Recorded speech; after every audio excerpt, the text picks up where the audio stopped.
દર વર્ષે DGIG conference થતી હોય છે, જેમાં માનનીય વડાપ્રધાન શ્રી અને કેન્દ્રીય ગૃહમંત્રી શ્રી દ્વારા અલગ અલગ સૂચનાઓ આપવામાં આવતી હોય છે. એમાં એક સૂચનાના આધારે સમગ્ર રાજ્યમાં નવા જે 3 ક્રિમિનલ કાયદા આવ્યા છે એના બાબતે લોકોમાં અવેરનેસ થાય અને લોકો પણ પોતાના તરફથી આ કાયદા માટે શું સમજ્યા છે એની એક રજૂઆત પોલીસને મળે, એના ભાગરૂપે ચિત્ર, ઓડિયો અને વિડીયો સ્પર્ધા યોજવામાં આવી હતી. આ જ રીતે ડાંગમાં પણ આ સ્પર્ધા યોજવામાં આવી હતી અને જેમાં ડાંગના ઘણા બધા નગરજનો અને તમામ ખાસ કરીને જે યુથ છે એમણે ખૂબ ઉત્સાહપૂર્વક ભાગ લીધો છે.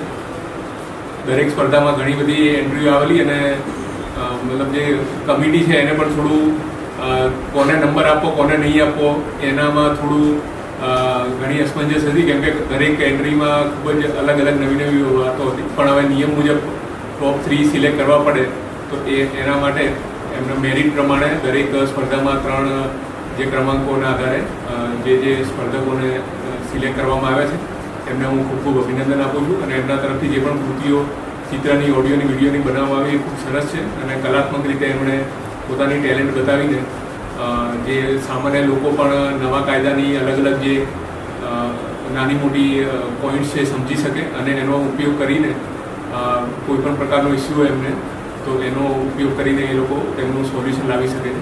અને આ બાબતે નવા કાયદાની જે જાણકારી છે એ આ 3 સ્પર્ધામાં ખૂબ સારી રીતે આપવામાં આવી છે. આવનારા સમયમાં પણ આ પ્રકારની સ્પર્ધાનું આયોજન સુરક્ષા સેતુ સોસાયટી દ્વારા ડાંગ પોલીસમાં કરવામાં આવશે. એમાં પણ ડાંગના સૌ ગ્રામજનો ઉત્સાહપૂર્વક ભાગ લે એવી આશા વ્યક્ત કરીએ છીએ અને ફરી એકવાર તમામ સ્પર્ધકોને ખૂબ ખૂબ અભિનંદન.